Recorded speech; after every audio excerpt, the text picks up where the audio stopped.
Hello, Assalamu alaikum. How are you all? Hope you all are fit and fine. I'm also fine by the grace of Almighty. আজকে আমি SSC general math chapter 11 অনুপাত ও সমানুপাত নিয়ে class শুরু করছি। তো দেখো এই ক্লাস প্রথমে আমি অনুপাত কি জিনিস এটা একটু বুঝতে হবে। অনুপাত হচ্ছে তুলনামূলক একটা জিনিস। আচ্ছা, তুলনামূলক একটা জিনিস যদি হয়, মানে এক কথায় কম্পেয়ারেবল যদি জিনিস হয়, তাহলে অ্যাটলিস্ট কয়টা লাগবে? দুইটা লাগবে। আমি যদি বলি এই আঙুলটা এই আঙুলের তুলনায় কতটুকু বড়, তার মানে কি মিনিমাম কয়টা? কম্পেয়ারেবল সমস্ত জিনিসে মিনিমাম কয়টা লাগবে? দুইটা। একাধিক হইলে তো আরো ভালো। আমি বললাম একটা ক্লাসে সব থেকে লম্বা ছাত্র কোনটা, তার মানে ক্লাসে যদি 40 জন থাকে, তাহলে 40 জনের সাথে তুলনা করে যে সব থেকে বেশি লম্বা আমরা তাকে নির্বাচন করব। তার মানে কম্পারেবল জিনিসগুলোতে রাশির সংখ্যা বা যে জিনিসের সঙ্গে আমরা তুলনা করব সেগুলো কি একের অধিক হইতে হবে। দেখো, অনুপাত হচ্ছে ওই তুলনামূলক একটা জিনিস যেখানে কমপক্ষে দুইটি রাশি থাকতে হবে এবং রাশিগুলো একই জাতীয় থাকতে হবে। তাহলে আমি কি বলেছি, একটু সংক্ষেপে যদি আমি লিখি, সমজাতীয় দুটি রাশি রাশি একটির তুলনায়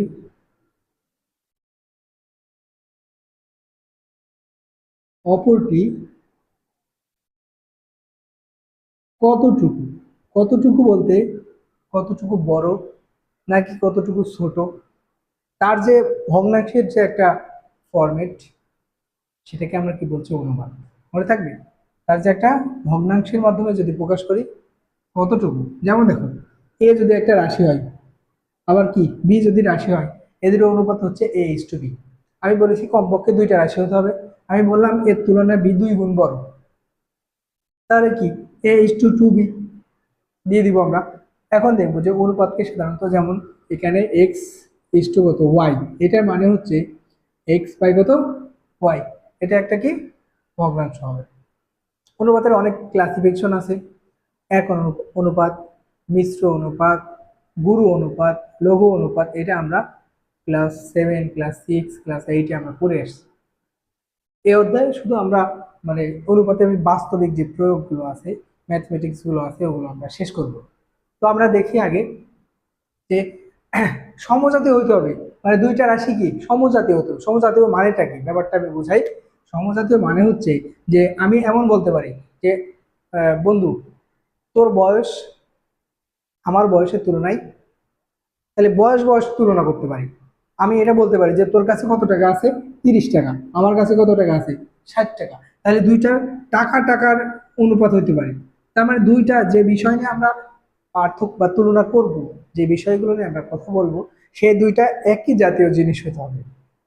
একই জাতীয় যদি জিনিস না হয়, তাহলে সেটা আমাদের এই অনুপাতের মধ্যে পড়বে না। তার মানে যে দুইটা রাশি আমরা ব্যবহার করব, তারা একই জিনিসের দুইটা রাশি হতে হবে। অনুপাতের প্রধান শর্ত হচ্ছে এটা। ওকে, এখন আমরা একটু কাজ করব। মেইন জিনিসে চলে যাব। দেখি এখন যে অনুপাত, অনুপাত বলতে যেমন X:Y, এটা একটা কি অনুপাত। আচ্ছা, প্রথম দ্বিতীয় যে এটা আছে আমাদের সমানুপাত কি জিনিস, এটা যদি একটা অনুপাত হয় আর যদি আলাদা আরেকটা অনুপাত যদি H:B হয়, তাহলে এরা দুইজনের মাঝখানে যদি সমান চিহ্ন দিয়ে দিই, তাহলে দুইটা অনুপাত সমান, সমান অনুপাত, এটা একটা কি সমান অনুপাত। এটা একটা অনুপাত, এটা একটা অনুপাত, পরস্পরের যদি সমান হয়ে থাকে, এটাকে আমরা বলতে পারবো সমানুপাত। মনে থাকবে, যেমন এই সমানুপাতে তো উদাহরণে কোনো শেষ নাই। তাহলে A:B ইকুয়াল যদি C:D দিই, তাহলে এটা একটা কি সমানুপাত। মনে থাকবে, তাহলে এগুলা কি একটা পরস্পরের সমানুপাত। ওকে, তাহলে সমানুপাত আমরা লিখতে পারবো যে কোনো একটা দুইটা অনুপাত পরস্পরের মাঝখানে যদি আমরা সমান চিহ্ন দিই, তাহলে যেটা পাবো সেটা হচ্ছে কি সমানুপাত। ওকে, আমরা একটু পরবর্তীতে যাই। দেখো, তারপর আমরা একটু পড়বো হচ্ছে ক্রমিক সমানুপাত। কি বলবো আমরা? করবো হচ্ছে ক্রমিক সমানুপাত। ওকে, ক্রমিক সমানুপাত করতে হলে আগে ক্রমিক জিনিসটা বুঝতে হবে।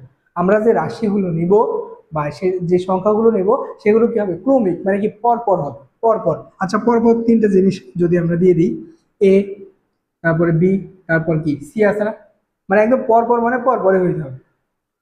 এখানে এক, দুই, তিন পরস্পরের কি একটার পর একটা না, মানে পরপর না। এই পরপর হলে পর এটাকে আমরা ক্রমিক বলছি। এখন এই তিনটা জিনিস, এই তিনটা রাশি দিয়ে যদি আমরা দুইটা অনুপাত করি এবং সেই অনুপাত দুইটা সমান করে দিই, তাহলে কি হয়ে যাবে সেটা ক্রমিক সমানুপাত। ক্রমিক তো আমরা বুঝলাম, আর সমানুপাত আগেই বুঝছি। এখন দেখো, A:B যদি একটা অনুপাত হয়, আবার B:, কত সি যদি একটা অনুপাত হয়, এই যে এই দুইটা যদি সমান করে দিই, মানে আমার রাশি ছিল তিনটা, কিন্তু অনুপাতে দেখো পদ আছে এ একটা, এ একটা, এ একটা, মোট চারটা, চারটা রাশির মতো কাজ করতেছে।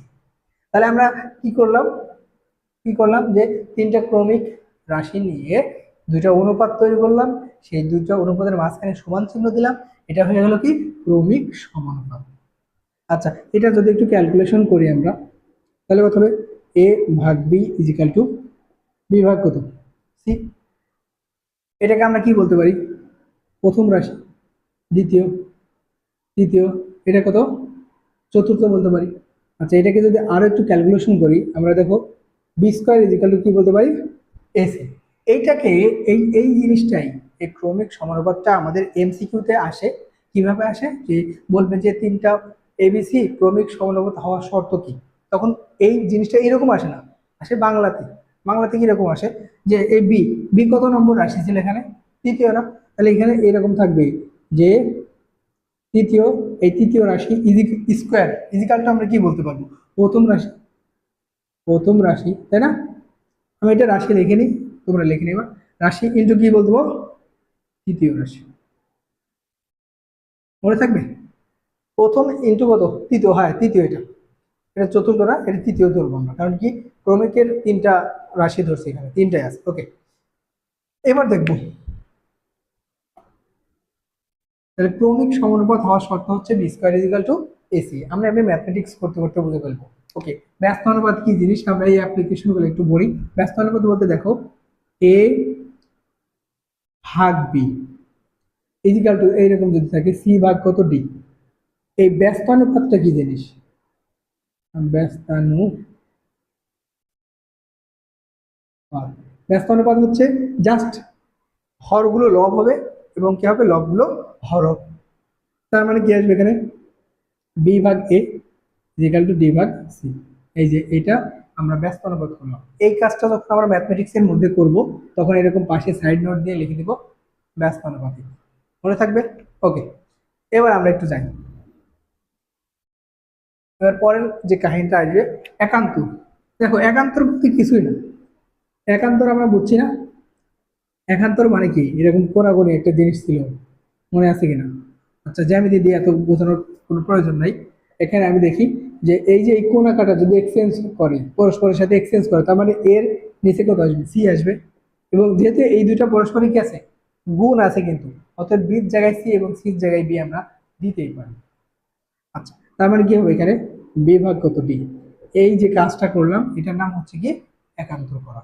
আমরা এইরকম কোনো কাজ যদি অঙ্কের মধ্যে করি, তাহলে সাইড নোট কি দিব, একান্তর। তাহলে একান্তর আমরা শেষ করছি। যোজন বিয়োজন তোমরা ইতিমধ্যে হয়তো বা অনেকবারই যোজন বিয়োজন করে আসছো, কারণ এই যোজন বিয়োজনটা অনেক আগের ক্লাস থেকে শুরু হয়েছে। তারপর আমি একটু মনে করাই দিই, ধরো এখানে A/B, এখানে ধরো X/Y আছে। এই যোজন, শুধু যদি যোজন করতে হয়, তাহলে আমরা কি করব, এই যে উপরে যে লব থাকবে সেটা প্লাস নিচেরটা, বা শুধু কি করতেছি, এই লাইনে শুধু যোজন করতেছি, এই লাইনে কি করতেছি আমি, যোজন। তার মানে এখানে এক্স, এই যে উপরে যেটা এ হচ্ছে চিপ, উপরে যেটা থাকে এর এ হচ্ছে চিপ মেম্বার, ও চেঞ্জ হবে না, ও আগে বসবে, ও যোজনের সময় আগে বসবে, ও বিয়োজনের সময়ও আগে বসবে। তার মানে ও এক্স থাকলো, এখানে কত লিখবো, ওয়াই লিখবো, ভাগ কত ওয়াই। এই জিনিসটা কি করলাম আমরা, শুধু দেখো এখানে কিন্তু আমরা শুধু যোজন করছি, এখানে কিন্তু বিয়োজনের কোনো কাহিনী করে নাই। তার মানে শুধু এখানে কি হয়েছে, যোজন হয়েছে। ওকে, এবার আমরা বিয়োজনটা দেখবো। বিয়োজন বলতে শুধু বিয়োজন, শুধু কি লিখবো আমরা? বিয়োজন। তাহলে বিয়োজন লিখতে হলে এ মাইনাস বি ভাগ বি, আবার কি লিখবো? এক্স মাইনাস ওয়াই ভাগ কত ওয়াই। এখানে কি করতেছি আমরা? বিয়োজন। তাহলে বিয়োজন মানে কি? শুধু বিয়োজনও আমরা করতে পারবো অঙ্কের মধ্যে, শুধু যোজনও করতে পারবো।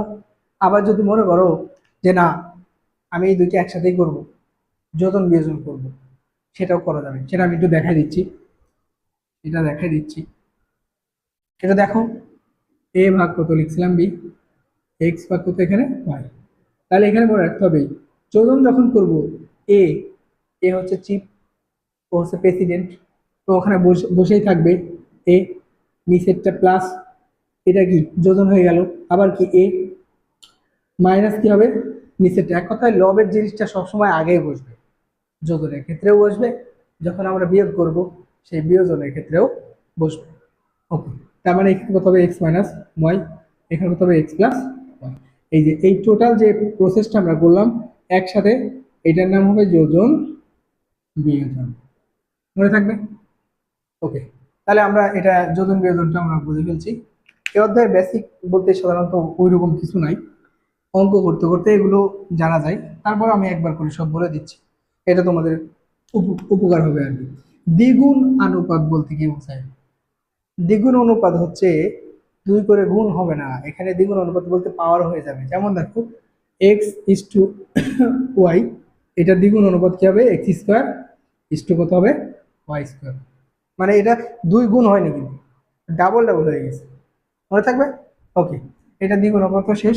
দ্বিভাজিত অনুপাত, দ্বিভাজিত অনুপাত বলতে কিছুই না।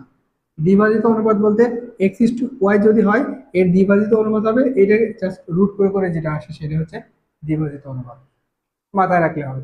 তাহলে এটা আমাদের শেষ। এই অধ্যায়ে আমরা মোটামুটি বেসিক শেষ করছি। এখন আমরা মেইন বই যে অঙ্কগুলো আছে সে অঙ্কে ফোকাস করবো, ঠিক আছে? তো অনুশীলনের বইয়ের অঙ্কে যাই। আমি একটু বের করি, আমার কাছে বইটা আছে, তোমরাও বের করতে থাকো। চ্যাপ্টার 11.1-এ সবার আমরা একটু বের করি। চ্যাপ্টার হচ্ছে 11.1। হ্যাঁ, ওকে, আমি একটু লিখি, ঠিক আছে?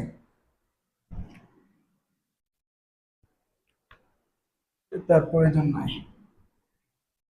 ওকে, look at me.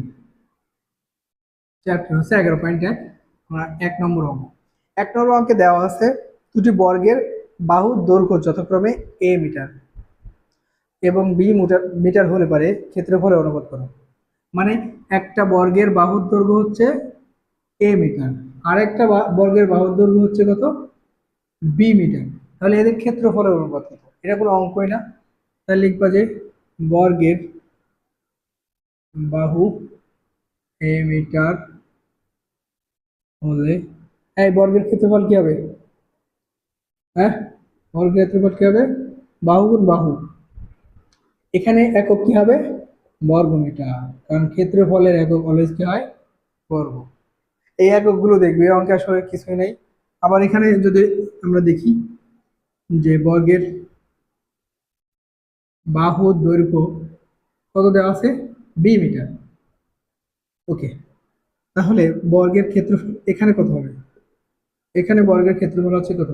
B square বর্গ মিটার। এখন লিখবা যে প্রথম ক্ষেত্রফল ইস্টু দ্বিতীয় ক্ষেত্রফল। আচ্ছা, তার মানে কত হবে? এই স্কোয়ার ইস্টু কত হবে? B square. এটাই অ্যান্সার, এটাই অ্যান্সার, এটা কোনো অঙ্কই না, এটা এমনি দিয়ে রাখছে। ঠিক আছে, এটা মুছে দিলাম, আসলে বোর্ডে এই অঙ্কটা লেখাও পাপ। ওকে, এবার আসি। 2 নম্বর অঙ্ক আছে, বলেছে একটি বৃত্তের বৃত্তের ক্ষেত্রফল। ওকে,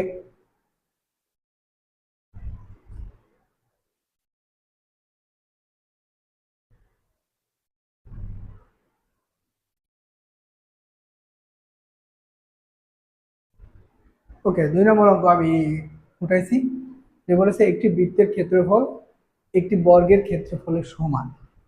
ওকে, তো একটা আমরা সলিউশন শুরু করি। Solve to the power n. Okay, এটা হচ্ছে একটা বৃত্ত, বৃত্তের ক্ষেত্রফলের সূত্র কি? প্রথমে আমার কি রাখবো, ব্যাসার্ধ ধরে নিলাম আর একটা ব্যাসার্ধ।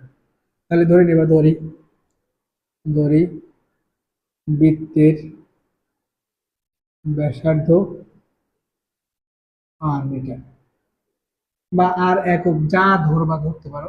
একক যেহেতু দেওয়া নেই, অতএব তুমি আর এককও ধরতে পারো বা শুধু আরও ধরতে পারো, কোনো সমস্যা নেই। আচ্ছা, বৃত্তের ক্ষেত্রফল কি হবে? তো দেখো, বৃত্তের ক্ষেত্রফল, তো বৃত্তের ক্ষেত্রফল কত? পাই আর স্কয়ার বর্গ মিটার। ওকে, এটুকু হলো। এবার বৃত্তের পরিসীমাটা কি তোমার জানতে হবে। বৃত্তের পরিসীমা কি? পরিসীমা মানে কি জানি আমরা, যদি ত্রিভুজের পরিসীমা নির্ণয় করতে বলে, তাহলে আমরা জানি ত্রিভুজের তিন বাহু যদি যোগ করে দিই, এ বি সি, এই যোগ করে দিলে যা পাবো এটা আমার কি পরিসীমা। তাহলে বৃত্তের ক্ষেত্রে পরিসীমা কি হবে? বাহ, বৃত্তের ক্ষেত্রে পরিসীমা কি হবে? এর কি বাহু আছে? দেখো, পরিসীমা মানে হচ্ছে এরও এই ক্ষেত্রটা টোটাল দৈর্ঘ্য না, এ প্লাস বি প্লাস সি বললে কি এখান থেকে শুরু হয়ে এই যে টোটাল এই দৈর্ঘ্যটা, এ প্লাস বি প্লাস সি মানে তো এটাই। তাহলে বৃত্তের ক্ষেত্রে আমরা যেটাকে পরিধি বলি, পরিধি বলতে যে পয়েন্টে শুরু করি আবার সেই পয়েন্টে, এক কথায় টোটাল বৃত্তের দৈর্ঘ্যকে আমরা কি বলি? পরিধি বলি। তার মানে বৃত্তের পরিসীমা আর পরিধির মধ্যে কোনো তফাৎ নেই, একই জিনিস। তাহলে পরিসীমা কত হবে? 2 পাই আর। এটা আমরা কি বের করে ফেলেছি, বৃত্তের গুলো আমরা বের করে ফেলছি। ওকে, এবার আমরা বর্গেরটা একটু দেখি। আবার বলেছে বৃত্তের সবকিছু বের করে ফেলছি, একটি বর্গের ক্ষেত্রফল। আচ্ছা, আগে বর্গটা তৈরি করি আমি। বর্গের আমি বাহু ধরলাম এক্স, তাহলে এটাও এক্স হবে, এটাও এক্স। সবগুলো বাহু সমান হয়, বর্গের শর্ত হচ্ছে সবগুলো বাহু সমান হবে। ওকে, তাহলে বর্গের বাহু এক্স হলে ক্ষেত্রফল কত হবে? এইটু মিটার ফিটার লিখবো আমি। ক্ষেত্রফল হবে এক্স স্কোয়ার বর্গ মিটার। এটা একটু এই এককগুলো তোমরা ঠিক করে করে লিখবে আর কি। আচ্ছা, পরিসীমা কত হবে? এটার পরিসীমা কত? এক্স এক্স এক্স এক্স, 4টা এক্স যোগ করে দিলে কত? 4x metre. বর্গের পরিসীমা শেষ। এখন এখানে একটা কন্ডিশন দেওয়া আছে যে একটি বৃত্তের ক্ষেত্রফল একটি বর্গের ক্ষেত্রফলের সমান। এই পর্যন্ত আমাকে করতে হবে। লাগে লিখো যে প্রশ্ন মতে, প্রশ্ন মতে কি লিখবো আমরা, যে বৃত্তের ক্ষেত্রফল কত ছিল? Pi r square equal to কার হবে? বর্গের ক্ষেত্রফল মানে কত? X square. ওকে, তাহলে আর স্কোয়ার ভাগ এক্স স্কোয়ার, এক্স স্কোয়ার গুলোকে আমি এক সাইডে করে ফেললাম, 1 ভাগ দেখো পাই হয়।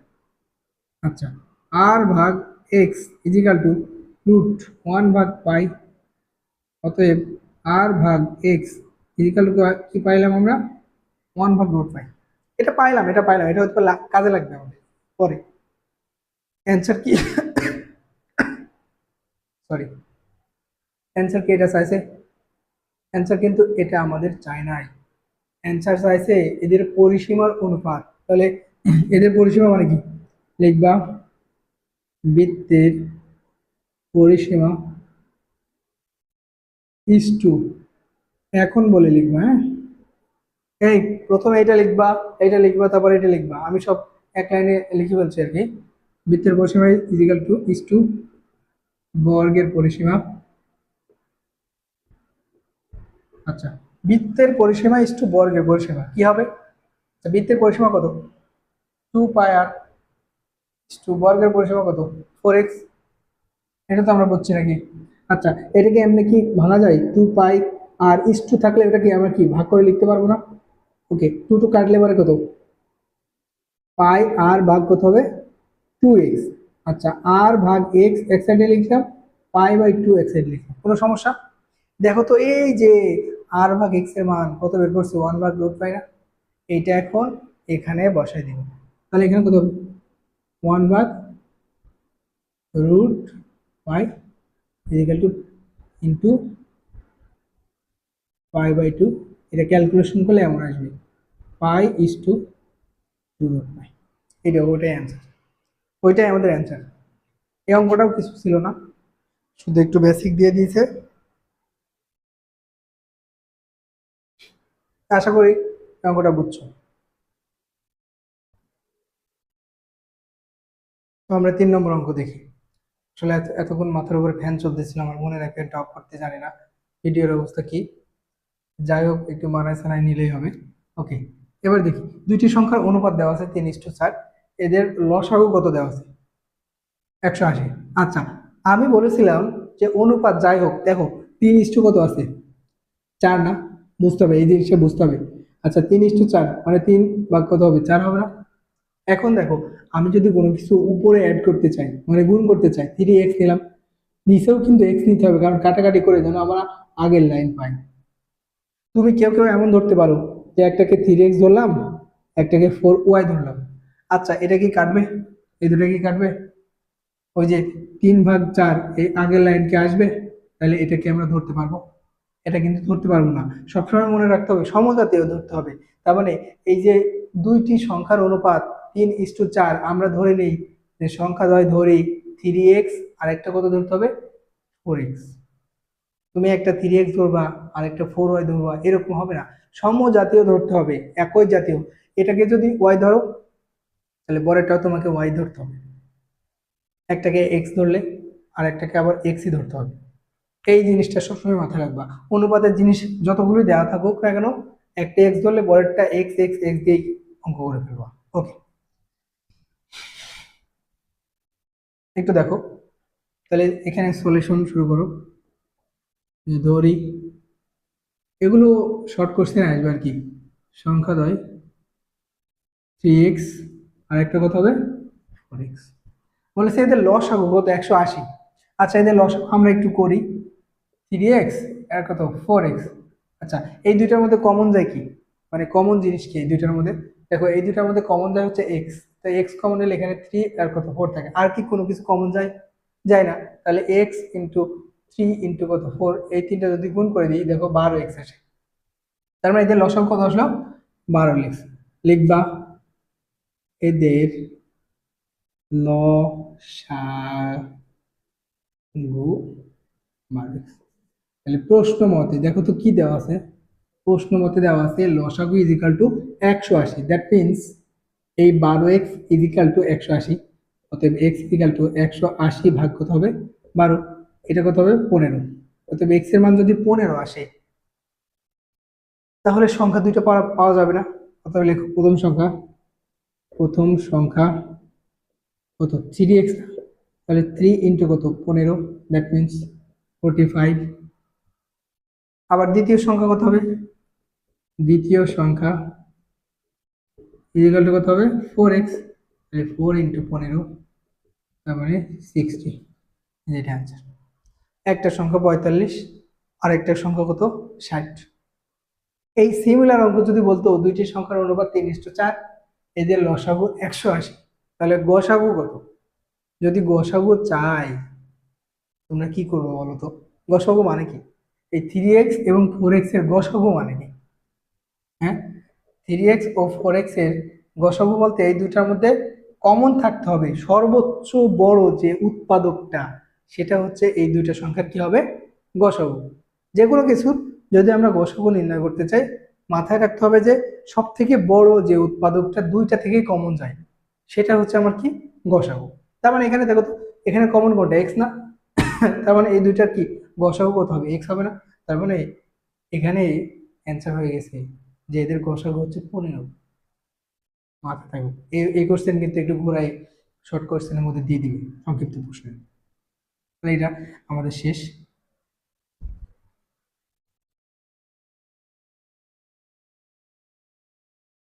দেখো 5 নম্বর কোশ্চেন, 4 নম্বর কোশ্চেন। আমার অঙ্ক তোলার সময় নাই, তোমরা একটু দয়া করে বই থেকে অঙ্কটা একটু দেখে নিও। বলেছে একদিন তোমাদের ক্লাসে দেখা গেল অনুপস্থিত ও উপস্থিত শিক্ষার্থীর অনুপাত 1:4। তাহলে আমরা ওই যে ধরে নিতে পারি, ধরি অনুপস্থিত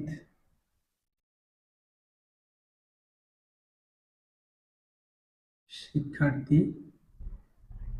এক্স জন। আচ্ছা, এবং উপস্থিত শিক্ষার্থী কত হবে, 4x জন। কারণ এখানে 1:, কত দেওয়া ছিল, 4। ওকে। আচ্ছা, উপস্থিত আর অনুপস্থিত যদি একটা ক্লাসে দেওয়া থাকে তাহলে মোট শিক্ষার্থী কতজন? আমরা যার ক্লাস ক্যাপ্টেন আছে, ক্লাসে কি করি, প্রথমে ঢুকেই দেখি যে গুনে গুনে কতজন আসছে, সে উপস্থিতের ঘরে উপস্থিত লিখি, আর যারা যারা আসে নাই তাদের সংখ্যার উপরে লিখি। এই উপস্থিত প্লাস অনুপস্থিত যদি যোগ করে দিই তাহলে তাহলে ওই ক্লাসের মোট শিক্ষার্থী আমরা পাই। তাহলে কি হবে, মোট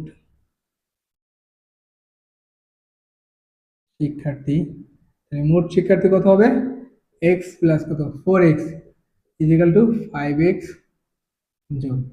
এখন কোশ্চেনে চাইছে যে অনুপস্থিত শিক্ষার্থী মোট শিক্ষার্থীর শতকরা কতজন। দেখো, যে কোনো কিছু শতকরা যদি বের করতে চাই, কি শতকরা যদি বের করতে চাই, সবসময় মোটটা মোটটা কি হবে, নিচে হবে। আর যার শতকরা নির্ণয় করতে বলেছি, যার, সেটা উপরে হবে। কি, যার শতকরা শতকরা নির্ণয় করব, এটা কি উপরে হবে। আর যার সাপেক্ষে নির্ণয় করব অথবা মোট, সেটা হবে নিচে। এটা মাথায় রাখলে হবে, মানে যার শতকরা নির্ণয় করতে হবে সেটা উপরে হবে, আর যার সাপেক্ষে আমরা শতকরা নিচে করব, নির্ণয় করব, সেটা নিচে হবে। এটা হচ্ছে একটা শর্টকাট পদ্ধতি, এটা কিন্তু বৈধ, অবৈধ না। আবার যদি কেউ মনে করে না ঐকিক নিয়মে করবে, সেটাও হবে, মনে থাকবে। এখন আমরা যদি দেখি তাহলে দেখবো যে অনুপস্থিত শিক্ষার্থী মোট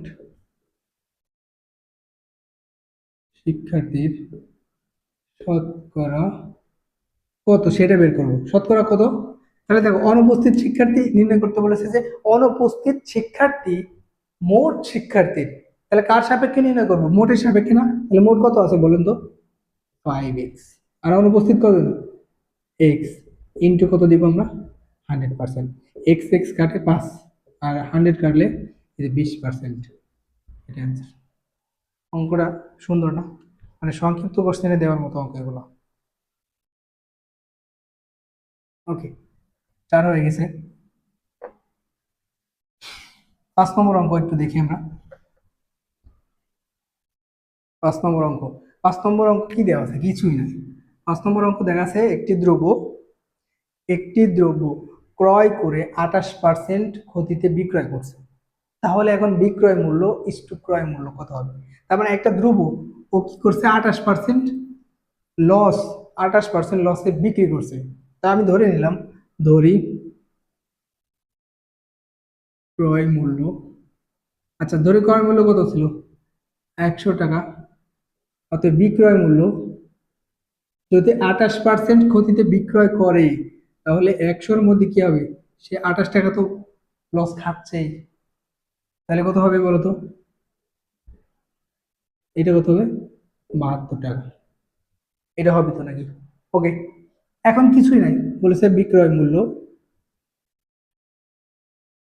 ইস্টু ক্রয় মূল্য। দেখো এই অঙ্কটা আল্লাহর রস্তে কোনোদিন তোমাদের আসবে না। যদি কোনো ছাড় দেয় তোমাদের, এটা তোমাদের অফার অফার, এটা তো অবজেক্টিভ দেওয়ারও কোনো এটা বের করবা, যত প্রকার কাটাকাটি করা যায় করে নিবা, মনে থাকবে। এই অঙ্কটা সাধারণত অবজেক্টিভে দেওয়ারও যোগ্য না। ওকে, তারপর আমরা দেখবো হচ্ছে 6 নম্বর অঙ্ক। ওকে, 6 নম্বর অঙ্কটা একটু গ্রাফে করে দিব, গ্রাফ টাইপের। গ্রাফ টাইপের 6 নম্বর অঙ্ক একটু দেখো। দেখো আমি, আমার একটা গুরু আছে, সেই গুরুর কাছে এইগুলো শিখছি আর কি। গুরুটা হচ্ছে আমার অ্যাডমিশনের টিচার,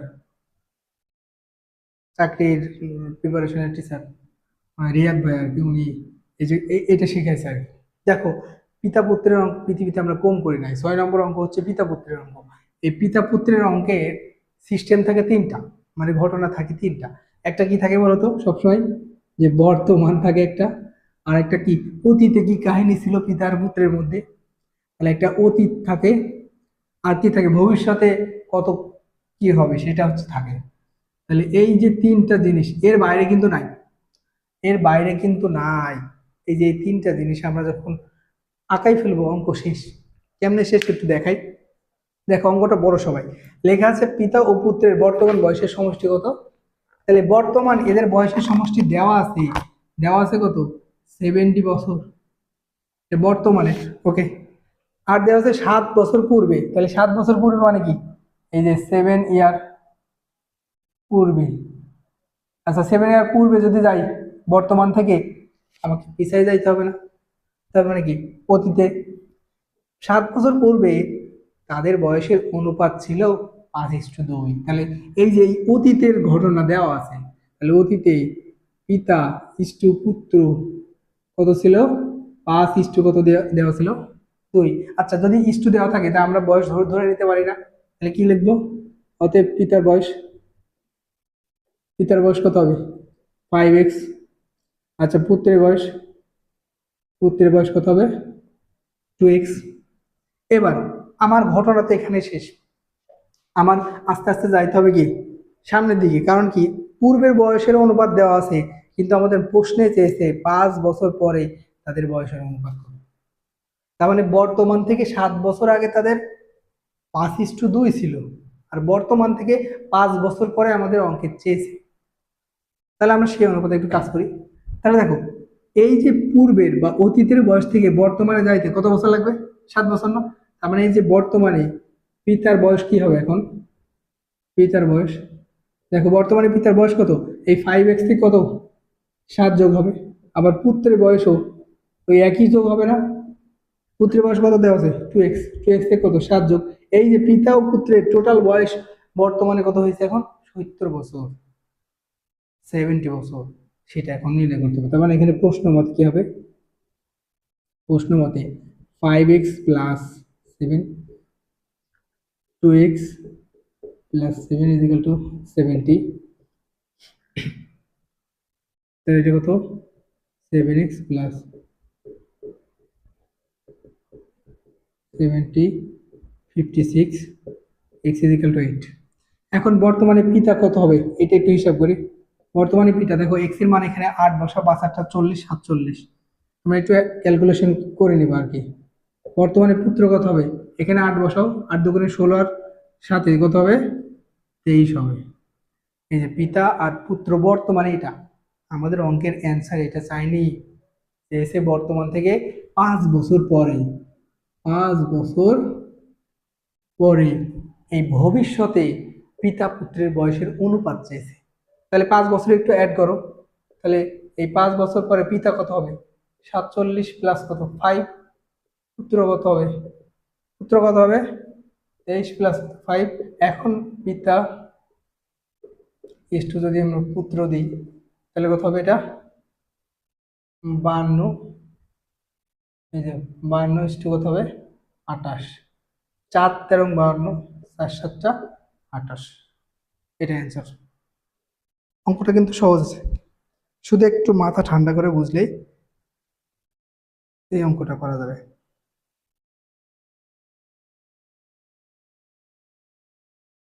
এখন দেখো 7 নম্বর অঙ্কে আমরা চলে যাব। দেখো 7 নম্বর অঙ্কে 3টা অঙ্ক দেওয়া আছে, কিন্তু দেওয়া আছে কি আগে গিভেন দ্যাট আমরা করব। 7-এর নম্বর অঙ্কটা কি, এটা 7-এর ক। ওকে 7-এর ক, 7-এর ক কি দেওয়া আছে, দেওয়া আছে a is to b is equal to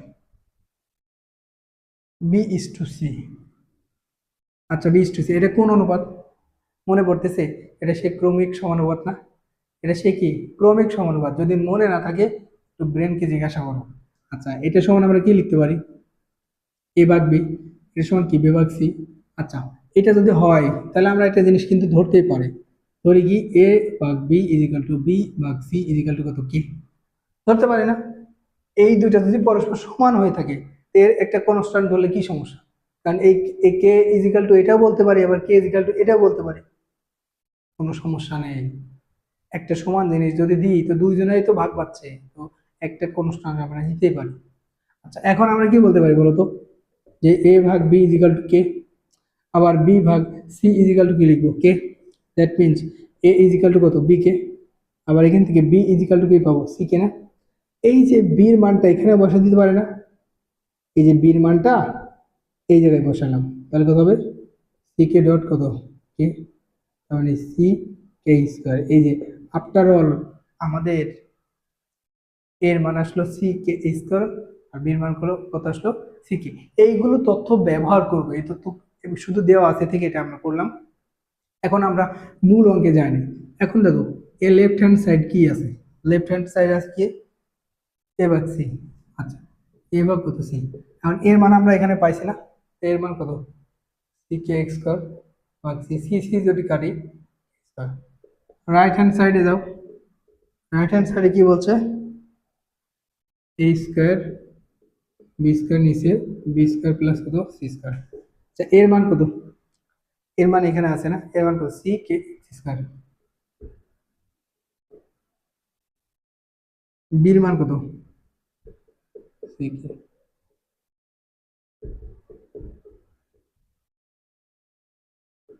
দেখো সির মান, সির জায়গায় আমরা সি রাখছি কারণ সির জন্য স্পেসিফিক করে আমরা কোনো মান বের করি নাই, মনে থাকবে।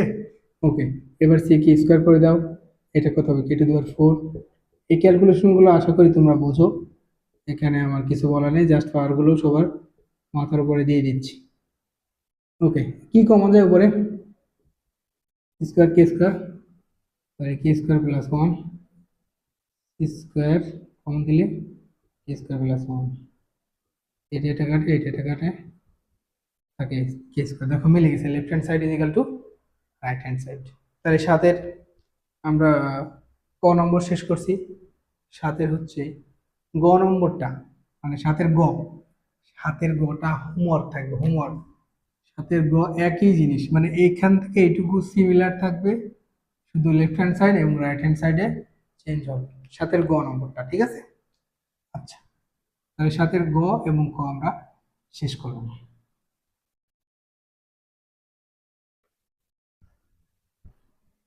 ওকে, সাতের খ নম্বর করবো দিয়ে আজকের ক্লাসটা আমরা ক্লোজ করে ফেলবো, ঠিক আছে। সাতের খ নম্বরটা খুবই ইম্পর্টেন্ট পরীক্ষার জন্য, সাতের খটা খুবই ইম্পর্টেন্ট। তাহলে দেখো এখানে দেওয়া আছে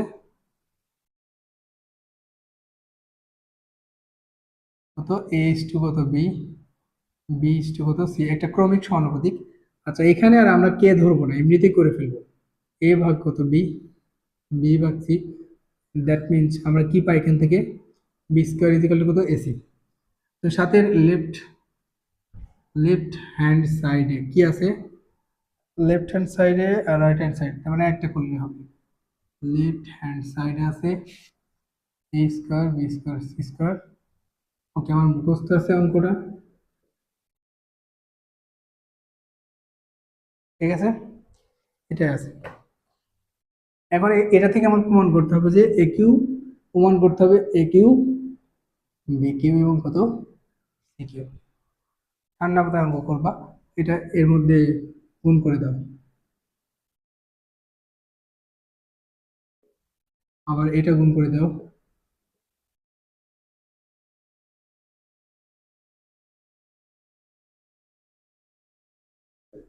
তাহলে এ এ যদি কেটে ফেলি বি স্কোয়ার সি স্কোয়ার এই থাকে, এখানে বি বি কাটলাম একটা বি থাকে, এখানে সি সি কাটলাম একটা সি থাকে।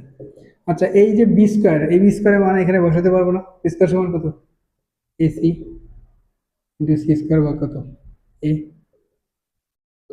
প্লাস এই এসি কে এমনি লিখতে পারি, কারণ এসি, এই যে এসির মানটা কত বি স্কোয়ার দেওয়া আছে, আমরা পরবর্তী লাইনে বসাবো। তারপর দেখো এই স্কোয়ার, এই যে বি স্কোয়ারের মান কত এসি বা কত, খেয়াল করে এখানে কি হবে এ ইন্টু কত সি কিউ ভাগ এ, এখানে কত এ স্কোয়ার ও, এই যে এসি, এসির মান কত বি স্কোয়ার, এর পাওয়ার আছে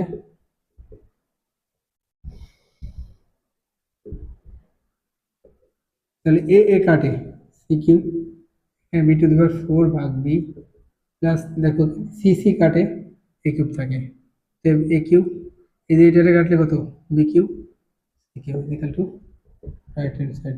এটা খুবই ইম্পর্টেন্ট একটা অঙ্ক, খুবই ইম্পর্টেন্ট, বিশেষ করে শর্ট কোশ্চেনের জন্য আসে এটা, আবার খ নম্বর কোশ্চেনের জন্য এটা আসে। তাহলে আজকের ক্লাসে এখানে শেষ, পরবর্তী ক্লাসে আমরা অধ্যায় 11.1-এর 8 নম্বর অঙ্ক থেকে শুরু করব। আমি প্রতিটা অঙ্ক সিরিয়াল বাই সিরিয়াল সলভ করে দিব। ঠিক আছে, বাই।